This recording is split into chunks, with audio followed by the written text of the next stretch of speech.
Hello everyone, कैसे हैं आप। दीक्षा क्लासेस में आपका स्वागत है। सभी को नए वर्ष की ढेर सारी शुभकामनाएं। बोला जाता है कि नए साल के पहले दिन हम जो कुछ भी करते हैं तो उस चीज़ को बार बार मतलब साल भर करते हैं। तो इसीलिए मैं चाहूँगी कि नए साल में हम अच्छे से पढ़ाई करते हैं ताकि हम पूरे साल भर पढ़ाई करके और अच्छे से अच्छे एग्ज़ाम को क्रैक कर सकते हैं। तो चलिए देखते हैं। आज हम देखेंगे कि मध्य प्रदेश का भौगोलिक विभाजन देखेंगे कि मध्य प्रदेश को कितने भागों में बांटा गया है, क्या स्थिति है मध्य प्रदेश की। तो चलिए देखते हैं मध्य प्रदेश का भौगोलिक विभाजन।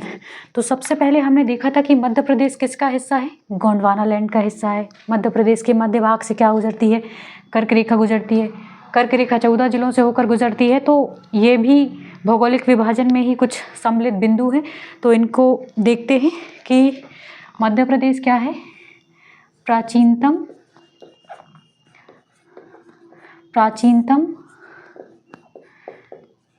गोंडवाना लैंड का भाग है। मध्य प्रदेश क्या है कि प्रायद्वीपीय पठार का उत्तरी भाग किसके अंतर्गत आता है, मध्य प्रदेश। क्योंकि समझ लो कि यहाँ पे भारत है और ये है प्रायद्वीपीय पठार, तो इसका प्रायद्वीपीय पठार का उत्तरी भाग किसके अंतर्गत आता है, तो मध्य प्रदेश के अंतर्गत आता है। तो ये लिखेंगे कि प्रायद्वीपीय पठार का उत्तरी भाग किसके अंतर्गत आता है, मध्य प्रदेश के अंतर्गत आता है। अब मध्य प्रदेश के मध्य से कर्क रेखा होकर गुजरती है। कर्क रेखा कितने जिलों से होकर गुजरती है, तो 14 जिलों से होकर गुजरती है। कर्क रेखा 14 जिलों से गुजरती है और मध्य से गुजरती है। मध्य प्रदेश के मध्य से होकर गुजरती है। 14 राज्य मैंने अपने पिछले वीडियो में आपको बता दिए हैं, इनको याद करने की ट्रिक भी बता दी है। अब देखते हैं कि ऐसी कौन सी नदी है जो कर्क रेखा के समानांतर बहती है। तो कौन सी है, या जिसका उद्गम कर्क रेखा के समांतर है। तो देखेंगे कि ऐसी नदी है कौन सी, नर्मदा नदी। ठीक है, तो नर्मदा नदी क्या है, नर्मदा नदी कर्क रेखा के समानांतर बहती है या उद्गमित होती है। ये पूछा जा सकता है कि ऐसी कौन सी नदी है जिसका उद्गम कर्क रेखा के समानांतर स्थित है, या ऐसी कौन सी नदी है जो कर्क रेखा के समानांतर बहती है। तो कौन सी बहती है, नर्मदा नदी बहती है। अब देखते हैं कि मध्य प्रदेश की उत्तरी सीमा को देखें तो उत्तरी सीमा यहाँ से ऐसे चंबल नदी बहती है और यहाँ कहीं बैतूल से ताप्ती नदी निकलती है। तो उत्तरी सीमा किस नदी के द्वारा निर्धारित की जाती है, चंबल नदी के द्वारा। और जबकि दक्षिणी सीमा क्या करती है, ताप्ती नदी द्वारा निर्धारित की जाती है। तो मैप अच्छे से बनाते आना चाहिए। मैप में सब डिफाइन कर लिया, मतलब कि आपसे लिखते आ जाएगा।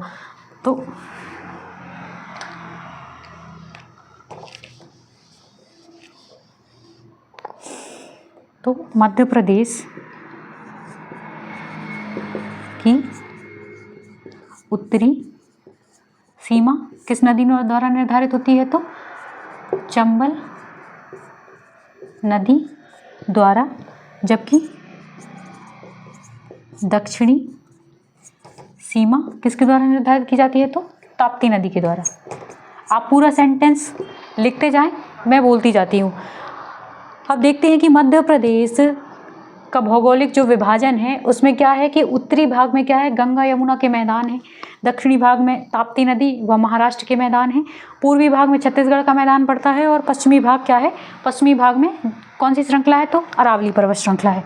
तो एक मैप के माध्यम से भी देख सकते हैं कि मध्य प्रदेश के उत्तरी साइड कौन सा क्या पाए जाते हैं, तो गंगा यमुना के मैदान, गंगा यमुना के मैदान पाए जाते हैं।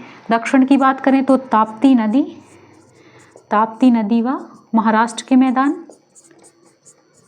महाराष्ट्र के मैदान। पूर्व की ओर तो किसके मैदान पाए जा रहे हैं, तो छत्तीसगढ़ के मैदान विस्तृत हैं। छत्तीसगढ़ के मैदान। पश्चिम में क्या है, तो अरावली पर्वत विस्तृत है। ठीक है, ये देखें। अब नोट कर लें इसको और फिर आगे बढ़ते हैं हम कि मध्य प्रदेश का भौगोलिक विभाजन की ओर आगे बढ़ते हैं। चलिए,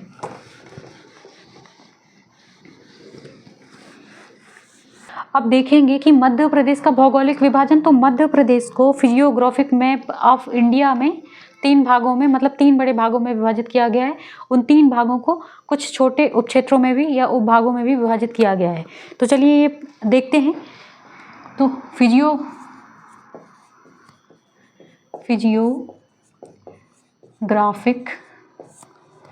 मैप ऑफ इंडिया, ये पूछा जाएगा कि फिजियोग्राफिक मैप ऑफ इंडिया ने मध्य प्रदेश को कितने भौतिक, मतलब भौगोलिक क्षेत्रों को कितने भागों में विभाजित किया है ना। सब ने अलग अलग विभाजित किया है, पढ़ेंगे अपन।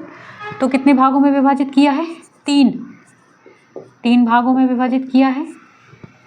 ये 3 भागों को देखते हैं अपन। 3 भाग हैं। पहला हो जाएगा मध्य उच्च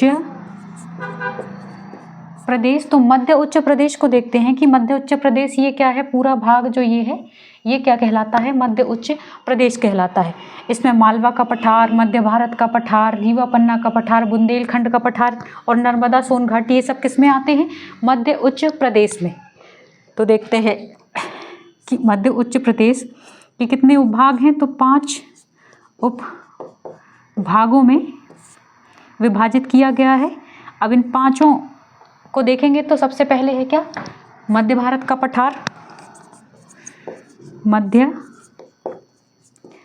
भारत का पठार। दूसरा है मालवा का पठार, मालवा का पठार। तीसरा है नर्मदा सोन घाटी, नर्मदा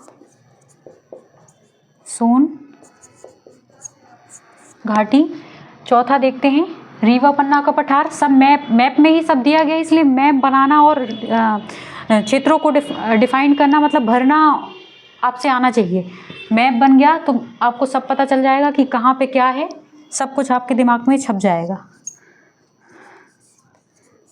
रीवा पन्ना का पठार। और 5वां पठार कौन सा है? तो बुंदेलखंड का पठार।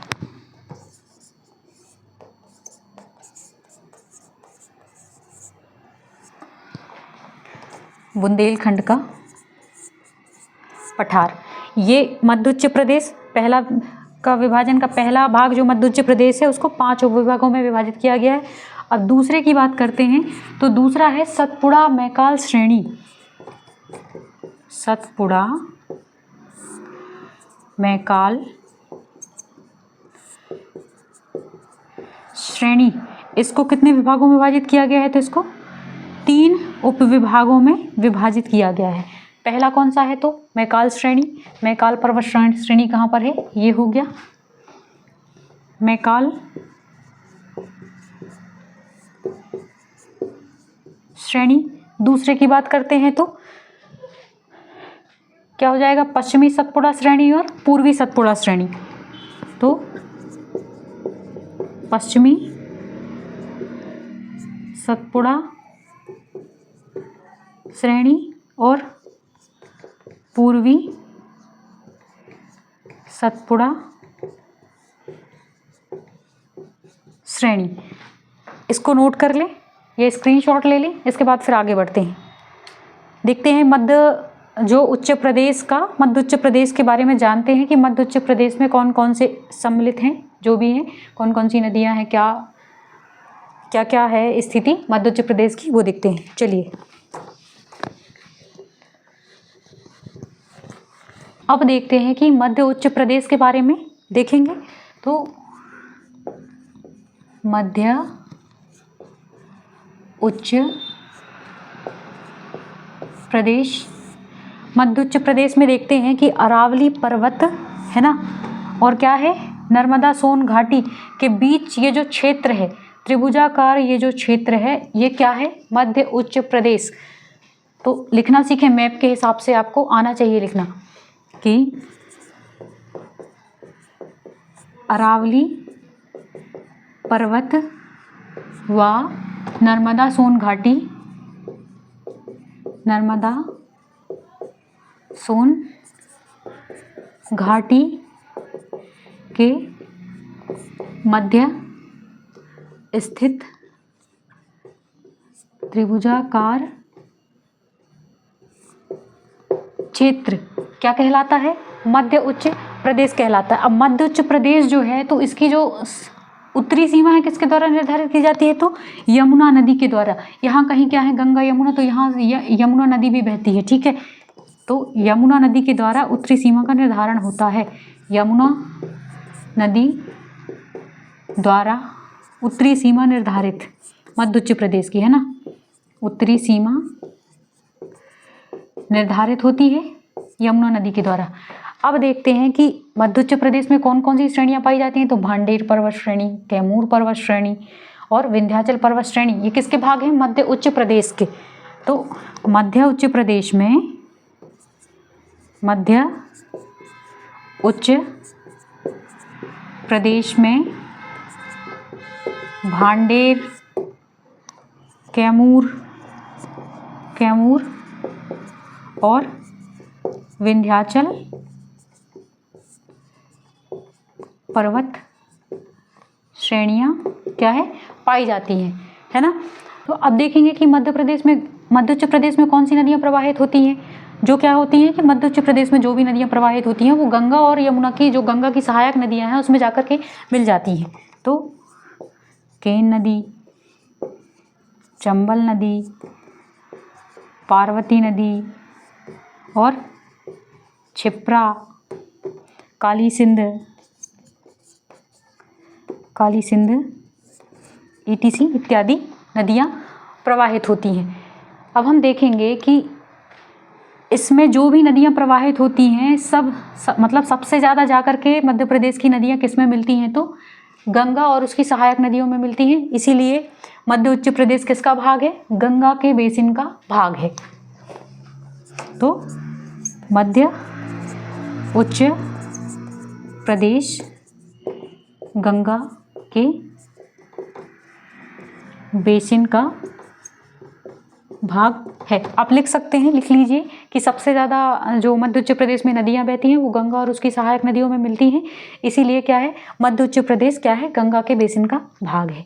चलिए तो इसको नोट कर लें, स्क्रीनशॉट ले लें, फिर इसके आगे बढ़ते हैं कि मध्य उच्च प्रदेश का जो पहला भाग है मध्य भारत का पठार, विशेषकर इसके बारे में जो यहाँ पे और यहाँ के कुछ जिलों को भी अपने अंदर समाहित करता है, तो इसके बारे में अपन पढ़ेंगे। चलिए आगे बढ़ते हैं। अब बात करते हैं मध्य भारत के पठार की, जो क्या है, मध्य उच्च प्रदेश का पहला भाग है या पहला उपभाग है ना। तो मध्य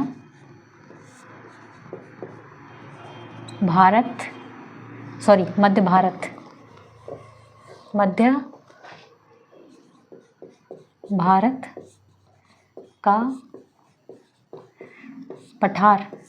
तो इसकी सबसे पहले क्या करते हैं, क्षेत्रफल देखते हैं। तो कितने क्षेत्रफल पर ये फैला हुआ है, क्षेत्रफल तो 32,896 वर्ग किलोमीटर का ये क्षेत्र कवर करता है। और मध्य प्रदेश के कुल भौगोलिक क्षेत्र का कितना प्रतिशत, 10.67% भाग मध्य भारत के पठार द्वारा आच्छादित किया जाता है। तो क्षेत्रफल देखते हैं, 32,896 वर्ग किलोमीटर। प्रतिशत की बात करें तो 10.67% भाग मध्य प्रदेश का आच्छादित करता है। इसके दक्षिण में क्या है, मालवा का पठार है, उत्तर में अरावली पर्वत है और उत्तर में चंबल नदी गंगा यमुना के मैदान हैं, पश्चिम में अरावली है और पूर्व में क्या है, बुंदेलखंड का पठार है। तो देखते हैं मध्य उच्च प्रदेश के पश्चिम में क्या है, अरावली पर्वत है, पूर्व में क्या है, गंगा यमुना के मैदान हैं, गंगा यमुना के मैदान। उत्तर में क्या है, गंगा यमुना के मैदान हैं, पूर्व में क्या है, बुंदेलखंड का पठार है, बुंदेलखंड का पठार है और दक्षिण में क्या है, ये मालवा का पठार फैला हुआ है, मालवा का पठार। अब ये देखेंगे कि उत्तर पश्चिमी यह मध्य प्रदेश के किस भाग में विस्तृत है, तो उत्तर पश्चिमी है ना, ये हो जाएगा उत्तर, ये हो जाएगा पश्चिम हो जाएगा, और पठार यहाँ पर फैला हुआ है, तो उत्तर पश्चिमी भाग में मध्य भारत का पठार विस्तृत है। तो उत्तर पश्चिमी क्षेत्र में मध्य भारत का पठार क्या है, स्थित है। आप पूरा सेंटेंस लिखें, मैं आपको समझाने के लिए लिख रही हूँ, है ना, इसलिए मुझे, क्योंकि मैं सब कुछ बोर्ड में नहीं लिख सकती।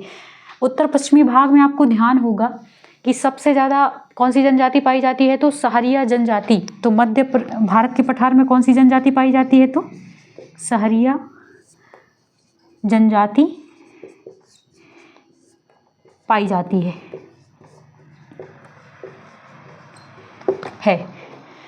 अब देखेंगे कि मध्य भारत के पठार में फसलें कौन सी पाई जाती हैं, तो फसलों की बात करते हैं। गेहूँ, ज्वार, तिल, सरसों, ये फसलें पाई जाती हैं इत्यादि, है ना। कुछ और भी फसलें पाई जाती हैं। और जो सबसे, आपने सुना होगा कि सबसे मध्य प्रदेश का सबसे कम वर्षा वाला स्थान गोहद भिंड, कहाँ कितनी वर्षा होती है, 55 सेंटीमीटर वर्षा होती है। कहाँ पर स्थित है, मध्य भारत के पठार में स्थित है। तो सबसे कम वर्षा कहाँ होती है, भिंड में। कहाँ पर स्थित है, मध्य भारत के पठार में स्थित है। कितनी वर्षा होती है, तो 55 सेंटीमीटर 55 सेंटीमीटर वर्षा होती है। 55 सेंटीमीटर वर्षा की बात करें। अब यहाँ की जलवायु देखते हैं, तो यहाँ पर अर्ध शुष्क जलवायु पाई जाती है।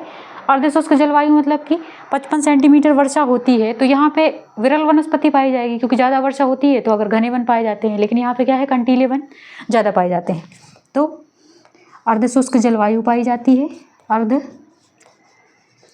शुष्क जलवायु पाई जाती है, और विरल वनस्पति की बहुलता है, विरल वनस्पति का बाहुल्य है।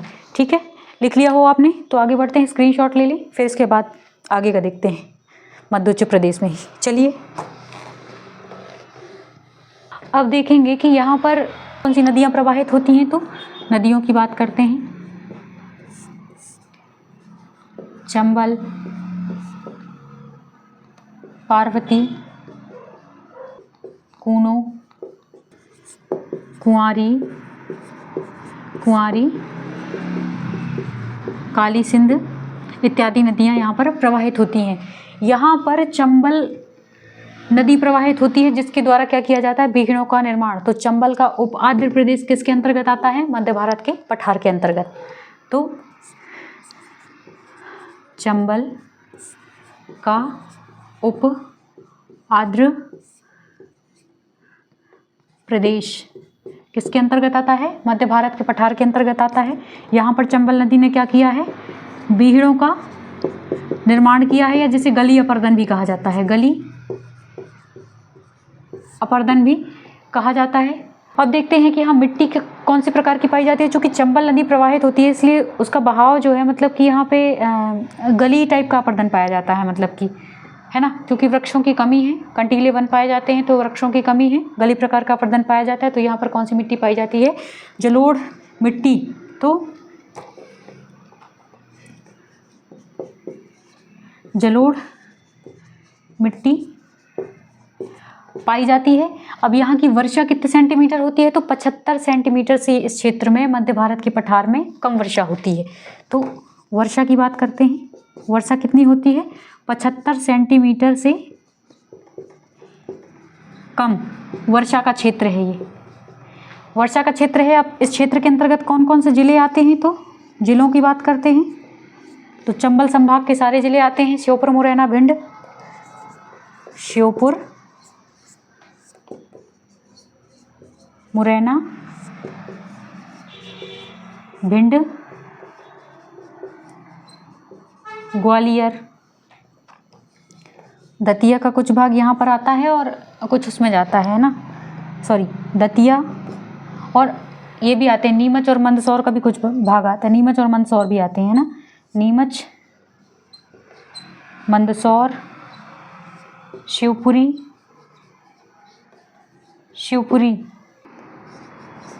गुना, है ना, आदि आते हैं। अब सॉरी मैंने एक वो गलत वो वैसा कर दिया, मतलब कि स्थिति जो रहेगी मध्य भारत के पठार की, तो वह क्या है, पूर्व में क्या पश्चिम में क्या पाया जाता है, राजस्थान पाया जाता है ना, और पूर्व में बुंदेलखंड का पठार, उत्तर में गंगा यमुना के मैदान, और दक्षिण की तरफ नर्मदा सोन घाटी इसकी सीमा को निर्धारित करती है। चलिए अब देखते हैं इसका अक्षांशीय विस्तार की बात करते हैं। तो अक्षांशीय विस्तार है 24 अंश 10 से 26 अंश 48 उत्तरी अक्षांश, और देशांतर की बात करते हैं तो 74 अंश 50 से 79 अंश 10 क्या है, पूर्वी देशांतर है ना। इस क्षेत्र में, इस क्षेत्र का जो देशांतर अक्षांश और देशांतर जो भी है पाया जाता है, तो वो ये है। हमारा मध्य प्रदेश का भौगोलिक विभाजन कंप्लीट होता है, सॉरी मध्य प्रदेश के भौगोलिक विभाजन का पहला जो वो है मध्य उच्च प्रदेश का जो पहला पठार है, कौन सा है, मध्य भारत का पठार, मध्य भारत का पठार, ये टॉपिक कंप्लीट होता है। अब इसके बाद हम आगे चलेंगे अगले वीडियो में, तो अगले वीडियो में हम दूसरा पठार देखेंगे, बुंदेलखंड का पठार देखते हैं। तो चलिए नोट कर लें इसको आप, और नए साल की ढेर सारी शुभकामनाएं। एक बार फिर मिलते हैं आगे की क्लास में, अच्छे से पढ़ते रहिए और आगे बढ़ते रहिए। जय हिंद, जय भारत।